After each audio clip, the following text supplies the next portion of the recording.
जय श्री कृष्ण। राधे राधे। भगवान श्री कृष्ण आखिर इस धरातल पर आ चुके हैं। आज उनका आविर्भाव दिवस यानी कि जन्माष्टमी का महापर्व है। आप सभी मित्रों को इस अत्यंत मंगलमय जन्माष्टमी पर्व की ढेर सारी शुभकामनाएं, जो मदन को भी मोहित करने वाले हैं। ऐसे हमारे नंद नंदन मदन मोहन का आज जन्मदिन है, यानी कि भगवान श्री कृष्ण का प्राकट्य दिवस, जिसे हम जन्माष्टमी के नाम से जानते हैं। तो आज के इस अत्यंत पवित्र और सौभाग्यशाली दिन की प्रातः बेला में चलिए आज हम जन्माष्टमी की एक पौराणिक कथा का श्रवण करते हैं। और यह कथा भगवान श्री कृष्ण के आविर्भाव यानी जन्म की कथा है। ब्रह्मवैवर्त पुराण के मुताबिक भारतवर्ष में रहने वाला जो प्राणी श्री कृष्ण जन्माष्टमी का व्रत करता है, वह 100 जन्मों के पापों से मुक्त हो जाता है। इसमें किसी भी प्रकार का कोई संशय नहीं है। वह दीर्घ काल तक वैकुंठ लोक में आनंद भोगता है। फिर उत्तम योनि में जन्म लेने पर उसे भगवान श्री कृष्ण के प्रति भक्ति उत्पन्न हो जाती है। यह बिल्कुल निश्चित है। अग्नि पुराण का कहना है कि इस तिथि को उपवास करने से मनुष्य कई जन्मों के किए हुए पापों से मुक्त हो जाता है। इसीलिए भाद्रपद के कृष्ण पक्ष की रोहिणी नक्षत्र युक्त अष्टमी को उपवास रखकर भगवान श्री कृष्ण का पूजन करना चाहिए। यह भोग और मोक्ष प्रदान करने वाला है। जन्माष्टमी का व्रत करने से संतान प्राप्ति, दीर्घायु और समृद्धि की प्राप्ति होती है। अब आइए श्रवण करते हैं जन्माष्टमी की पावन कथा। देवराज इंद्र के आग्रह करने पर देव ऋषि नारद ने उन्हें श्री कृष्ण जन्माष्टमी की व्रत कथा सुनाते हुए कहा कि हे देवराज इंद्र, द्वापर युग की बात है। उन दिनों मथुरा में उग्रसेन नाम के एक राजा थे। स्वभाव से तो वह बहुत सीधे साधे और सरल थे।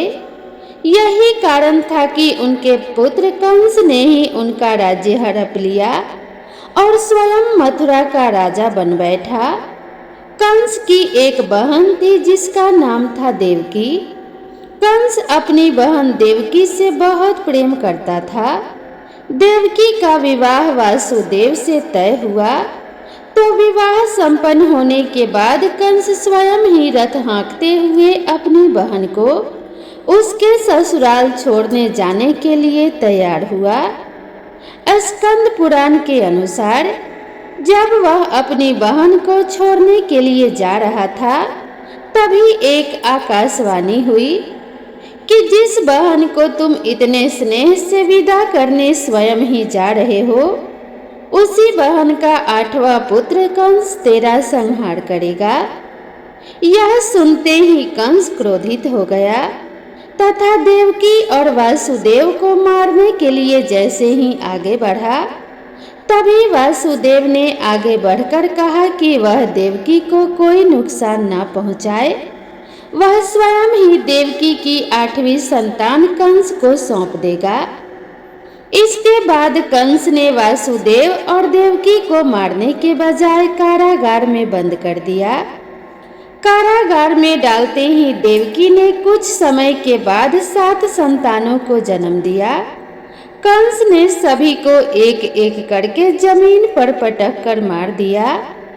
इसके बाद जैसे ही देवकी फिर से गर्भवती हुई, तभी से कंस ने कारागार का पहरा और भी कड़ा कर दिया।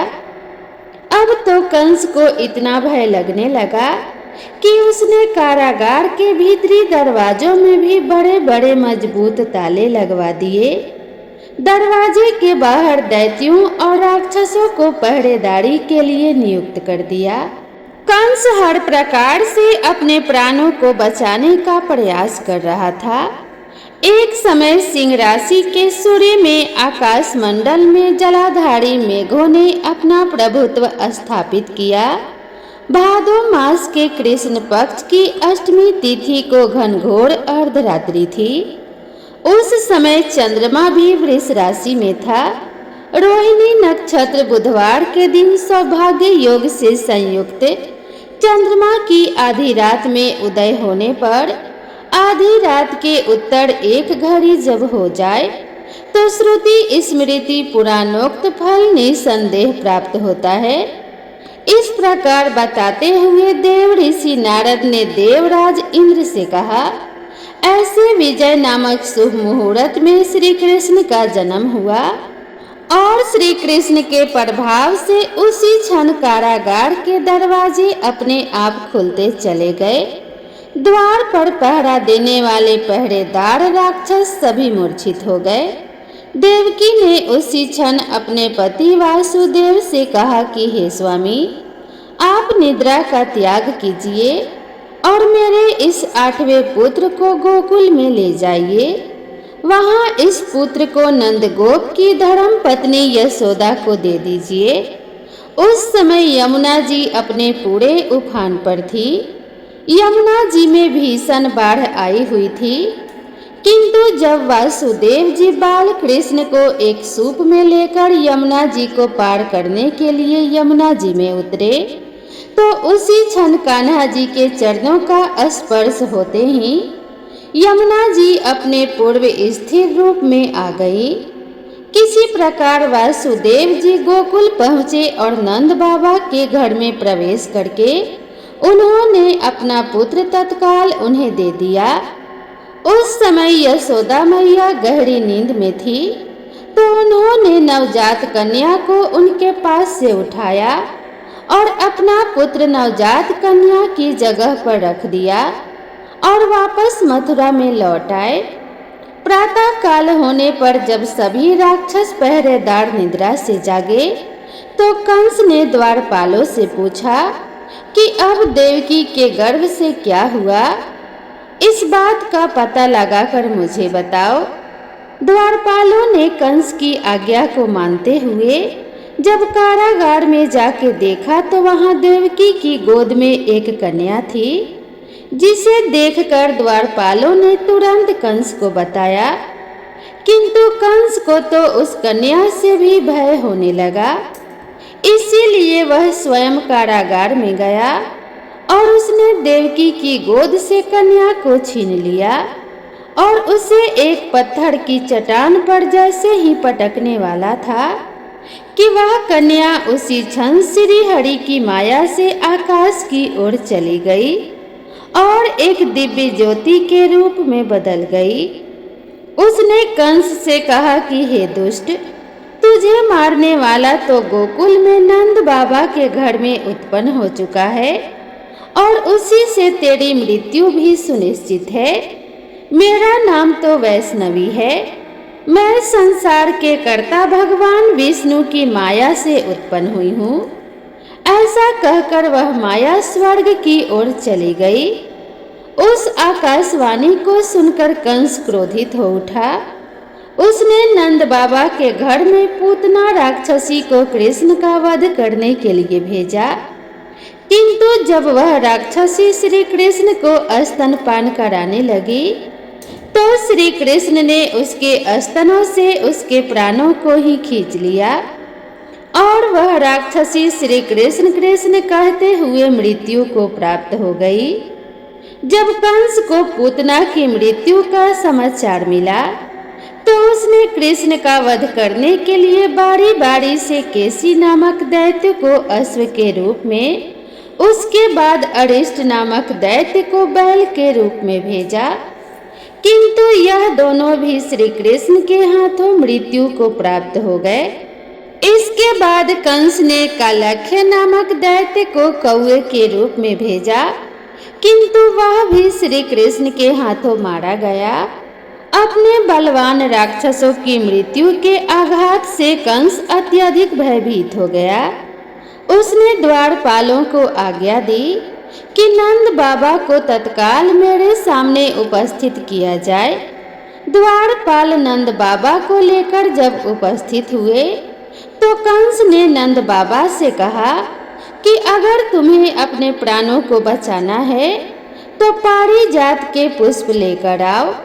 अगर तुम नहीं ला पाए तो तुम्हारा वध निश्चित है।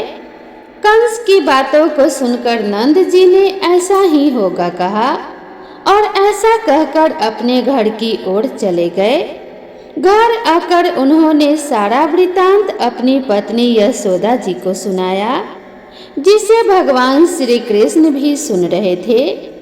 एक दिन श्री कृष्ण अपने मित्रों के साथ यमुना नदी के किनारे गेंद खेल रहे थे और अचानक स्वयं ने ही गेंद को यमुना नदी में फेंक दिया।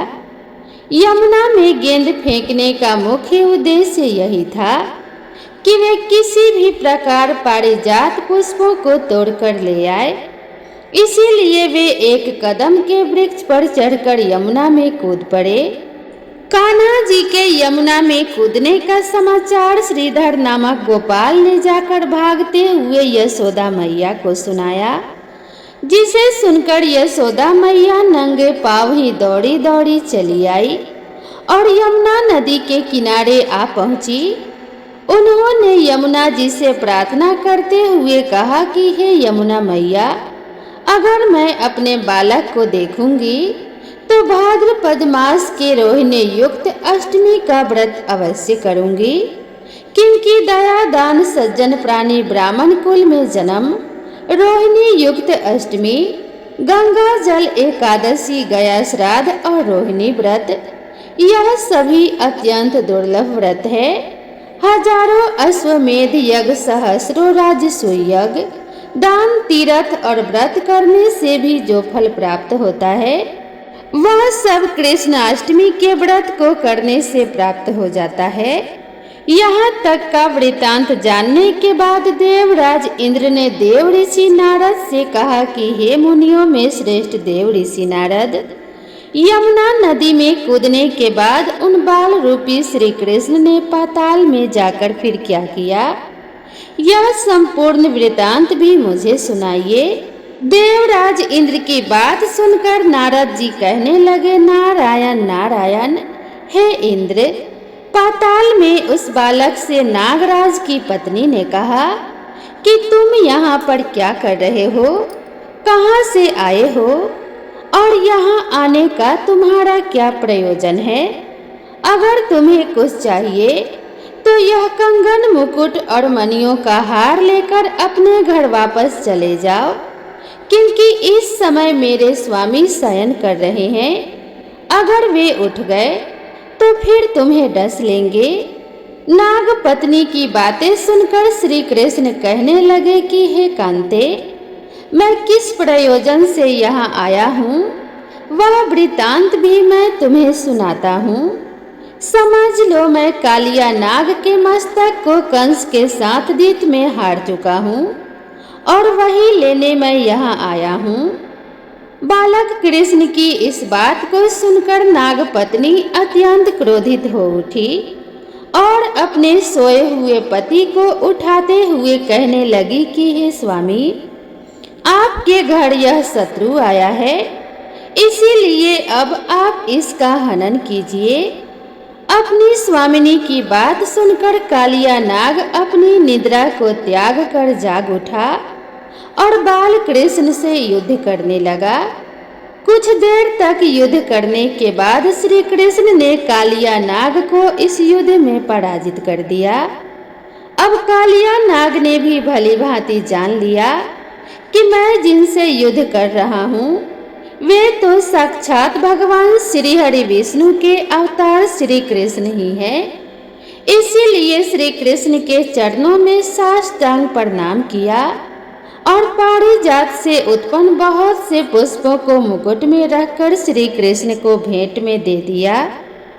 जब श्री कृष्ण चलने को तैयार हुए तो कालिया नाग की पत्नी कहने लगी कि हे स्वामी, मैं कृष्ण को जान नहीं पाई।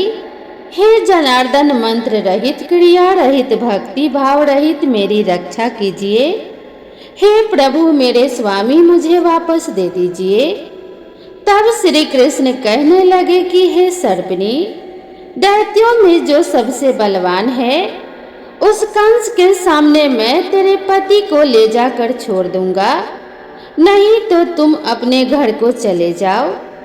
अब श्री कृष्ण कालिया नाग के फन पर नृत्य करते हुए जमुना जी के ऊपर आ गए। फिर कालिया की फुंकार से तीनों लोग कंपयमान होने लगा। अब कृष्ण कंस की मथुरा नगरी को चल दिए। वहां कमल पुष्पों को देखकर यमुना जी के मध्य जलाशय में वह कालिया नाग भी चला गया। इधर कंस भी हैरान हो गया और श्री कृष्ण प्रसन्न होकर गोकुल वापस लौट आए। उनके गोकुल वापस लौटकर आने पर उनकी मैया यशोदा ने तरह तरह के उत्सव किए। अब देवराज इंद्र ने देव ऋषि नारद से फिर पूछा कि हे महामुनि, संसार के प्राणी बालक श्री कृष्ण के आने पर अत्यधिक आनंदित हुए। आखिर श्री कृष्ण ने क्या क्या चरित्र किया और क्या क्या लीलाएं दिखाई, वह सभी भी आप मुझे बताने की कृपा कीजिए। तब देव ऋषि नारद ने देवराज से कहा कि हे देवराज, मन को हरने वाला मथुरा नगर यमुना नदी के दक्षिण भाग में स्थित है। वहां कंस का महाबलशाली भाई चाणूर रहता था। उस चाणूर से श्री कृष्ण के मल्ल युद्ध की घोषणा की गई। हे इंद्र, श्री कृष्ण और चाणूर का मल्ल युद्ध अत्यंत आश्चर्यजनक था। चाणूर की अपेक्षा कृष्ण बाल रूप में भी थे। भेड़ी, शंख और मृदंग के शब्दों के साथ कंस और केसी इस युद्ध को मथुरा के जनसभा के बीच में देख रहे थे। श्री कृष्ण ने अपने पैरों को चाणूर के गले में फंसाकर उसका भी वध कर दिया। चाणूर की मृत्यु के बाद उनका मल्ल युद्ध केसी के साथ हुआ। अंत में केसी भी इस युद्ध में भगवान श्री कृष्ण के हाथों मारा गया। केसी की मृत्यु के बाद मल्ल युद्ध देख रहे सभी प्राणी श्री कृष्ण की जय जयकार करने लगे। बाल कृष्ण द्वारा चाणूर और केसी का वध होना अब तो कंस के लिए अत्यंत हृदय विदारक हो गया। इसीलिए उसने सैनिकों को बुलाकर उन्हें आज्ञा दी कि अब तुम सभी अस्त्र शस्त्रों से सुसज्जित होकर श्री कृष्ण से अभी युद्ध करो। हे इंद्र, उसी क्षण श्री कृष्ण ने गरुड़, बलराम तथा सुदर्शन चक्र का ध्यान किया, जिसके परिणाम स्वरूप बलदेव जी सुदर्शन चक्र लेकर गरुड़ पर आरूढ़ होकर आ गए। उन्हें आता देख बालक श्री कृष्ण ने सुदर्शन चक्र को उनसे लेकर स्वयं ही गरुड़ की पीठ पर बैठकर न जाने कितने ही राक्षसों और दैत्यों का वध कर डाला और कितनों के शरीर अंग भंग कर दिए। इस युद्ध में श्री कृष्ण और बलदेव ने असंख्य दैत्यों का वध भी किया। बलराम जी ने अपने आयुध अस्त्र हल से और श्री कृष्ण ने सुदर्शन चक्र से माघ मास के शुक्ल पक्ष की सप्तमी को विशाल दैत्यों के समूह का सर्वनाश कर डाला। जब अंत में केवल दुराचारी कंस ही बचा रह गया तो श्री कृष्ण कहने लगे कि हे दुष्ट अधर्मी दुराचारी, अब मैं इस महायुद्ध स्थल पर तुझसे युद्ध कर तेरा वध कर इस संसार को तुझसे मुक्ति दिलाऊंगा। ऐसा कहते हुए श्री कृष्ण ने उसे बालों से पकड़ लिया और कंस को घुमाकर पृथ्वी पर पटक दिया, जिससे उसी क्षण उसकी मृत्यु हो गई। कंस के मरने पर देवताओं ने आकाश से पुष्पों की वर्षा की। तो प्रिय श्रोताओं, आज हमने उस दिव्य रात्रि की कथा सुनी जब कारागार के अंधकार में भी आशा और भक्ति का दीप जला। माता देवकी के हृदय की वेदना, पिता वासुदेव का अद्भुत साहस और बाल गोपाल का मोहक अवतरण, यह सब हमें सिखाते हैं कि जब भी जीवन में संकट आए तो विश्वास, धैर्य और ईश्वर भक्ति ही हमें पार लगाते हैं। भगवान श्री कृष्ण का जन्म केवल मथुरा में ही नहीं हुआ था, बल्कि हर उस हृदय में हुआ जो प्रेम, सत्य और करुणा से भरा हुआ है। आज भी जब हम उनका नाम स्मरण करते हैं तो राधे कृष्णा राधे कृष्णा राधे कृष्णा नाम जपते हैं तो हमारे भीतर की नकारात्मकता नष्ट होती है और जीवन में आनंद का संचार होता है और जीवन सकारात्मक ऊर्जा से भर जाता है।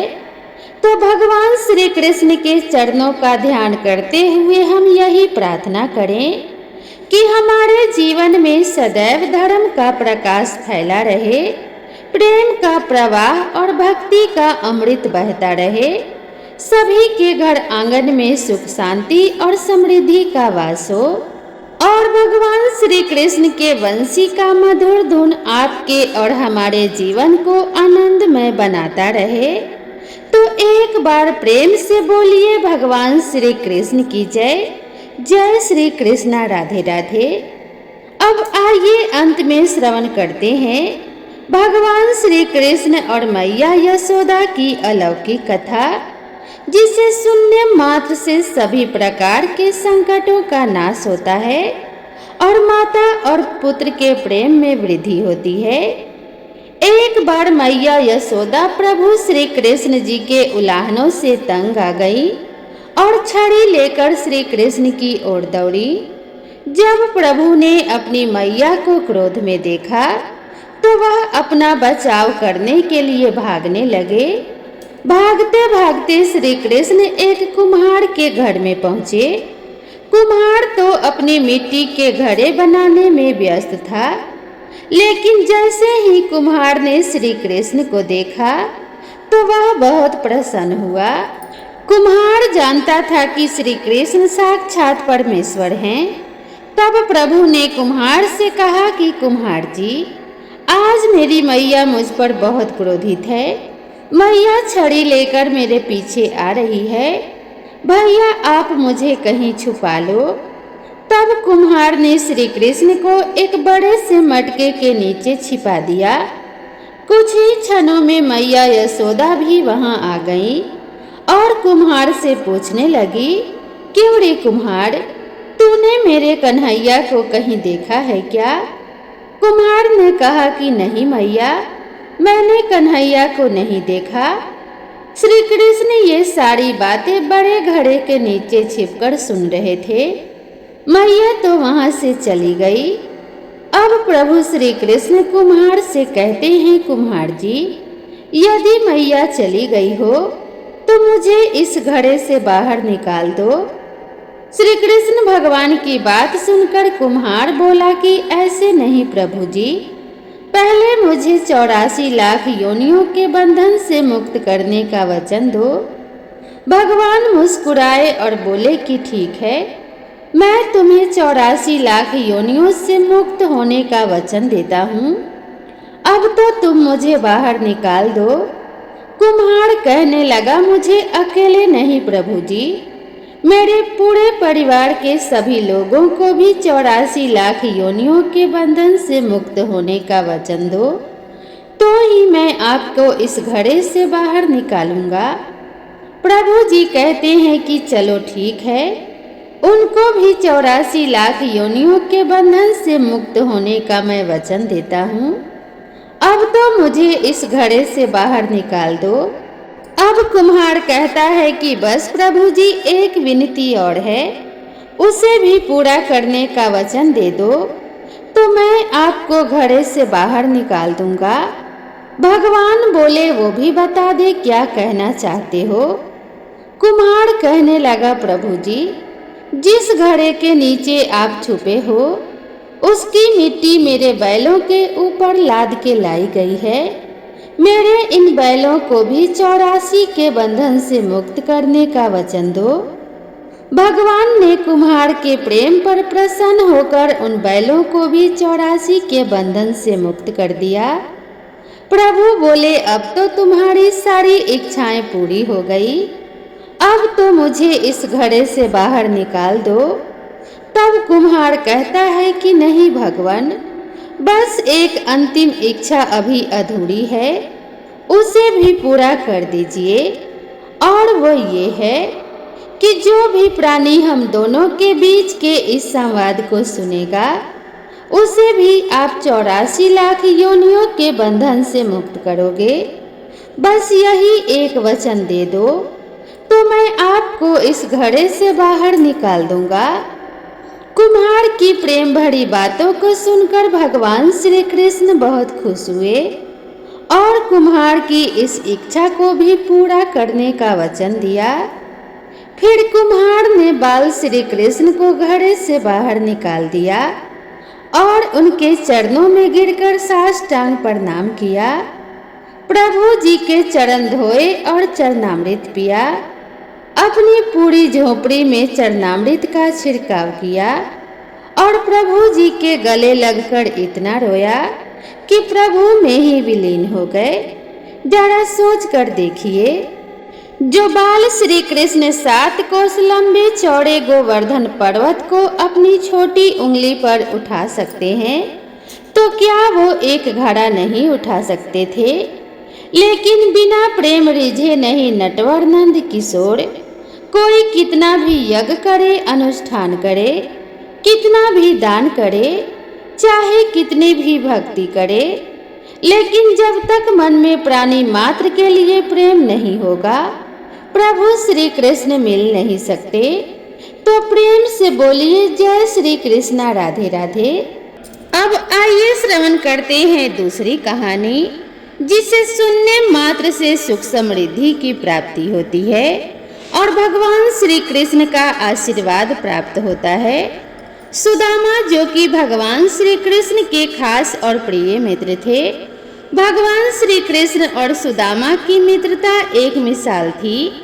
बचपन के दिनों में भगवान श्री कृष्ण ने सुदामा को वचन देते हुए कहा था कि मित्र, जब भी तुम संकट में पड़ना तो मुझे याद करना, मैं दौड़ा चला आऊंगा और अपनी मित्रता को बखूबी निभाऊंगा।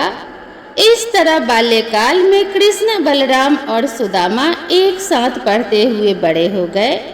लेकिन एक समय ऐसा भी आया कि श्री कृष्ण जी द्वारिका के राजा बन गए और उनके मित्र सुदामा गरीब हो गए और सुदामा के लिए तो एक समय के भोजन की व्यवस्था करना भी कठिन हो गया था। सुदामा अपने परिवार का लालन पालन करने में बिल्कुल भी असमर्थ हो गए थे।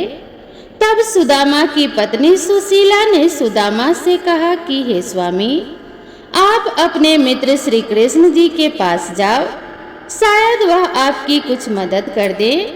सुशीला की बात सुनकर सुदामा थोड़ा हिचकिचाए, लेकिन सुशीला के बार बार कहने पर वे अपने मित्र श्री कृष्ण जी के पास जाने को तैयार हो गए। कहा जाता है कि राजा, गुरु, मित्र, बेटी और मंदिर, इन 5 जगहों पर व्यक्ति को कभी भी खाली हाथ नहीं जाना चाहिए। यही सोचकर सुशीला पड़ोस से 3 मुट्ठी चावल मांग कर लाई और पोटली में बांधकर सुदामा को देते हुए कहा, इसे कृष्ण जी को भेंट स्वरूप दे देना। सुदामा उस पोटली को लेकर द्वारिका नगरी में श्री कृष्ण से मिलने के लिए चल पड़े। रास्ते में सुदामा चलते चलते बहुत ही थक चुके थे। उनके पैरों में बुरी तरह से कांटे चुभ गए थे और पैरों से खून भी बह रहा था। तब कहा जाता है कि उस समय भगवान श्री कृष्ण बैलगाड़ी वाले का रूप धरकर सुदामा के पास आए थे और सुदामा से पूछा था कि तुम्हें कहाँ जाना है। सुदामा ने कहा कि मुझे तो कृष्ण कन्हैया से मिलने के लिए जाना है, वह मेरे बचपन के मित्र हैं। उस गाड़ी वाले ने सुदामा को अपनी गाड़ी पर बैठा लिया और उसके साथ खूब बातें की। बातें करते करते उसे राजमहल के आगे लाकर उतार दिया और जैसे ही बैलगाड़ी वाला चला गया, तभी सुदामा को ध्यान में आया कि उसका धन्यवाद तो किया ही नहीं। कहते हैं कि जब सुदामा उस गाड़ी वाले का पीछा करने के लिए गए तो वहां पर कोई गाड़ी वाला या फिर कोई गाड़ी नहीं मिला। यह देखकर सुदामा आश्चर्यचकित होते हुए द्वारिका के महल के द्वार पर आ गए। श्री कृष्ण के महल पर खड़े द्वारपालों ने पूछा कि तुम कौन हो और यहाँ पर किस लिए आए हो। द्वारपालों की बात सुनकर सुदामा ने अपना परिचय दिया और कहा कि वह श्री कृष्ण के मित्र हैं। वह सारे द्वारपाल इस बात को सुनकर हंसने लगे। इतनी फटीहाल अवस्था में श्री कृष्ण जी का कोई मित्र कैसे हो सकता है। सुदामा ने कहा कि आप एक बार श्री कृष्ण को जाकर कह दो कि उनका मित्र सुदामा आया है।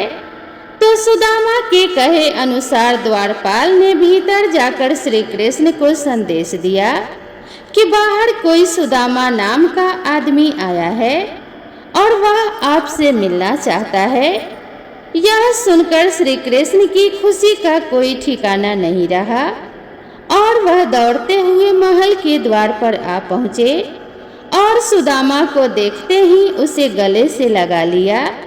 दोनों की आंखों से प्रेम के आंसू बहने लगे। उसके बाद श्री कृष्ण सुदामा को महल के अंदर ले गए और वहां पर ले जाकर अपने राज सिंहासन पर बैठाया और अपने आंसुओं से उनके चरण धोए। श्री कृष्ण जी को देखकर उनकी पटरानियां और महल में मौजूद सारे लोग आश्चर्यचकित रह गए। सभी लोग यह सोचने लगे कि आज द्वारिकाधीश को क्या हो गया है। यह इस मनुष्य के चरण ऐसे क्यों धो रहे हैं। तो श्री कृष्ण ने उन सभी को बताया कि यह मेरे बचपन का मित्र सुदामा है। कुछ देर विश्राम करने के बाद में कृष्ण ने सुदामा से कहा कि तुम मेरे लिए क्या लेकर आए हो। इतना सुनते ही सुदामा को तो लज्जा आ गई। उन्होंने अपनी पोटली को छुपा लिया और कहने लगे कि मैं तो कुछ भी नहीं लेकर आया।